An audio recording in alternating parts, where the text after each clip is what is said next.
Como padre nunca es मैंने कभी नहीं सोचा था कि मेरे घराने के साथ ऐसा होगा।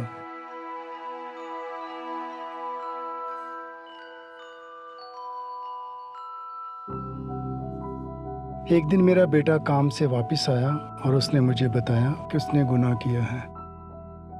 मैंने उससे पूछा कि क्या ये संगीन गुनाह है, तो उसने कहा हाँ। उसकी बात सुनकर मुझे बहुत दचका लगा।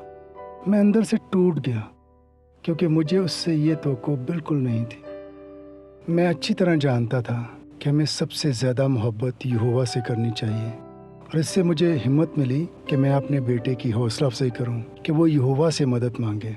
मैंने उससे कहा कि समझदारी की बात ये होगी कि वो बुज़ुर्गों से बात करे और उन्हें सब कुछ बताए ताकि यहोवा उसकी मदद कर सके।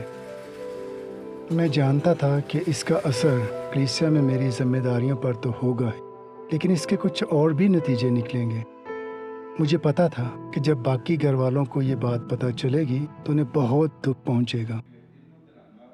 बाद में मुझे मेरी जिम्मेदारियां वापस दे दी गईं। मुझे बड़ी खुशी है कि मेरा बेटा अपनी बीवी के साथ मिलकर दिलो जान से यहोवा की खिदमत कर रहा है और उसकी बीवी पहलकार है। हमारे लिए सबसे अहम यह है कि हम यहोवा का दिल खुश करें। उसने मुझे और मेरे घर वालों को बहुत सी बरकतें दी हैं, और इसका मतलब है कि यहोवा की वफादारी करने से हम जिस सूरत-ए-हाल से गुजरे हैं उसका हमें बहुत फ़ायदा हुआ है। हम खुश हैं कि हम यहोवा की खिदमत कर रहे हैं, और उसने हमें कई तरीक़ों से ऐसा करने का एजाज़ दिया है।